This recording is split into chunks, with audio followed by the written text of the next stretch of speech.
मंडळी नमस्कार, मी सुशील कुलकर्णी. आपण पाहताय अॅनालायझर.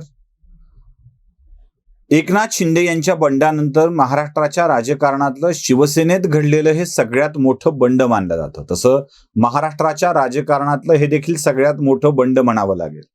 कारण शरद पवारांनी काँग्रेस पक्षाच्या विरोधात म्हणजे वसंतदादांच्या विरोधात केलेलं बंड हे मोठं बंड होतं. त्यानंतर शरद पवारांना मुख्यमंत्रीपद मिळालेलं होतं.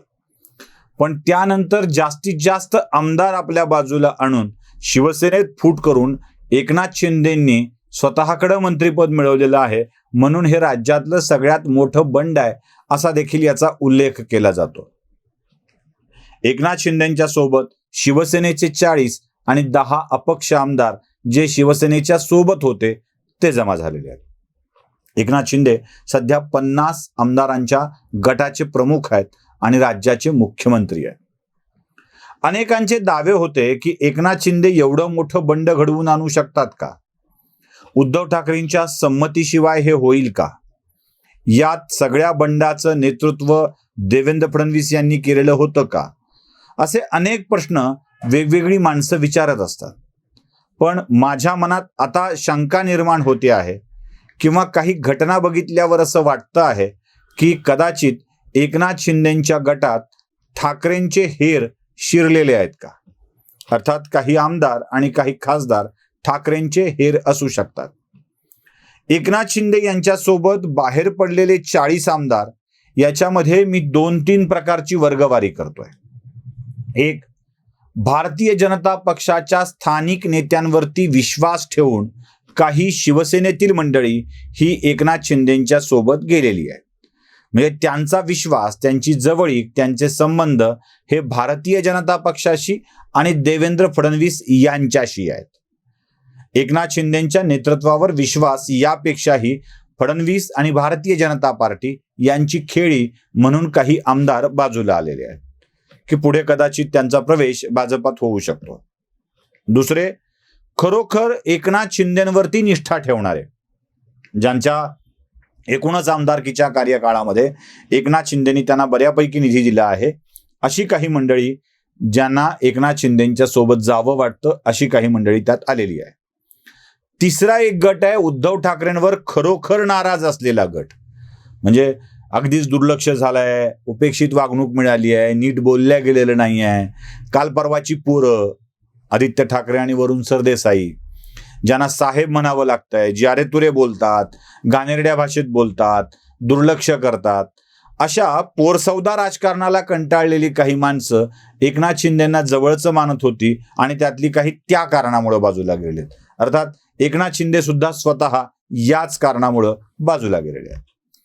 आणि चौथी गोष्ट मला जी वाटते ती म्हणजे या सगळ्यांचं नेमकं काय चाललं आहे, कुठे कमजोर कडी सापडते आहे का, आणि अशी कमजोर कडी सापडली तर त्याला पकडून पुन्हा एकदा शिवसेनेत या लोकांना समाविष्ट करून घेता येईल का, हे तपासण्यासाठी उद्धव ठाकरेंनी काही माणसं पाठवली आहेत का, हाही प्रश्न आपल्या मनामध्ये सहज येऊन जातो. तुम्ही काही गोष्टी ऑब्झर्व करून बघा. उद्धव ठाकरेंच्या बाबत जेव्हा जेव्हा भारतीय जनता पक्षाच्या नेत्यांनी टीका केली आहे, खास करून किरीट सोमय्या आणि नारायण राणे, नितेश राणे आणि निलेश राणे पण अशी टीका उद्धव ठाकरेंच्या वरती करतात, तेव्हा तेव्हा दीपक केसरकरांनी ठाकरे परिवारावर आमच्या निष्ठा आहेत, त्यांच्यावरती टीका करू नये असं विधान केलेलं आहे. खरं तर केसरकरांची जरा धरसोड वृत्ती होती आहे. ते कधी टीका उद्धव ठाकरेंच्या, आदित्य ठाकरेंच्या वरती करतात, तर कधी त्यांच्यावर टीका करू नका असं सांगतात. कदाचित हे नवरा बायकोसारखं भांडण असतं. म्हणजे नवरा बायकोला मारत असतो, झोडत असतो, शिव्या देत असतो आणि दुसरा म्हणजे त्याला वाटत नाही का अगदी अमानुषपणे ह्या सगळ्या कृती करत असतो. पण बाहेरच्या कोणत्या माणसानं त्याच्या बायकोला शिव्या दिल्या की त्याला राग येतो आणि तो म्हणतो की तुम्ही नाही द्यायच्या, ती माझी बायको आहे, मी बघेल काय करायचं ते. तसं होतंय का केसरकरांच्या विषयामध्ये? केसरकर स्वतः आदित्य ठाकरेंवरती टीका करतायत आणि दुसरं कोणी केली की मग मात्र केसरकर म्हणतात की ते आमचे आदरणीय आहेत, ते आमच्यासाठी वंदनीय आहेत, वगैरे वगैरे. केसरकरांची ही जी भाषा बदलते आहे सातत्यानं, त्यात या हेरांचा काही सहभाग आहे का हे देखील बघितलं पाहिजे. कुठे शिंदे गटातली कमजोर कडी सापडतीये का, यासाठी हे हेर टपून बसलेले आहेत आणि या हेरांच्या कडूनच या सगळ्या गोष्टी घडवल्या जाण्याची शक्यता आहे. म्हणजे जे उद्धव ठाकरेंचे अगदी निकटवर्तीय होते, तुम्ही ऑब्झर्व करा, अजूनही ज्यांनी ज्यांनी शिवसेना सोडली आहे अशा प्रत्येकाने उद्धव ठाकरेंचं कौतुकच केलेलं होतं आधी. म्हणजे अगदी जालन्याच्या खोतकरांनी शिवसेनेला गुड बाय करेपर्यंत ते ठाकरे परिवाराचं कौतुक आदल्या दिवशी सभेत करत होते.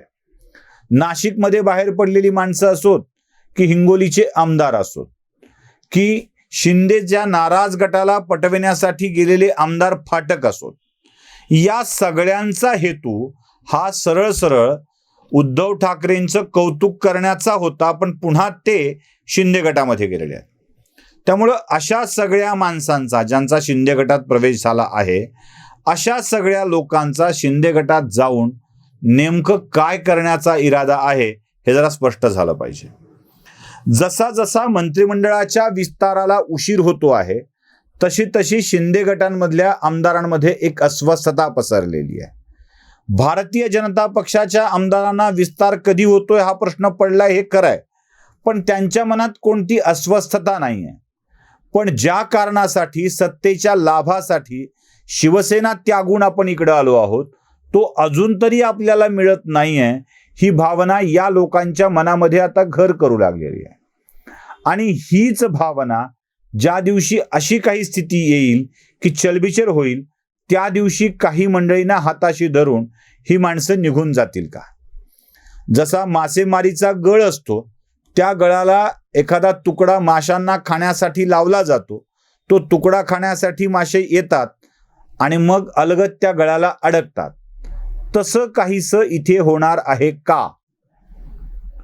तसं काहीसा हा गळ आहे का, जो शिंदे गटाला उद्धव ठाकरेंच्या वतीनं लावण्यात आलेला आहे? आणि या गळाला शिंदे गटातील काही आमदार किंवा खासदार लागण्याची शक्यता आहे का? खरं तर एकनाथ शिंदेनी या प्रकाराकडे खूपच गांभीर्यानं बघितलं पाहिजे.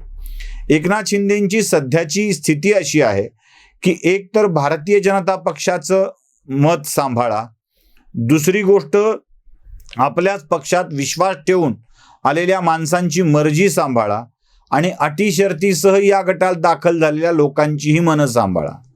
यात त्यांना मग रामदासभाई कदमांसारख्या माणसांना जवळ बसून सरकारी बैठका घ्याव्या लागतात. त्यामुळं मला अशी शंका वाटते की शिंदेच्या गटामध्ये काही हेर नक्कीच घुसलेले आहेत, जे पुढे या गटात नवी फूट पाडण्यासाठी कारणीभूत ठरू शकतात. तुम्हाला काय वाटतंय ते देखील कमेंट बॉक्समध्ये नक्की कळवा. व्हिडिओ आवडला असेल तर लाईक, शेअर आणि सबस्क्राईब नक्की करा. धन्यवाद.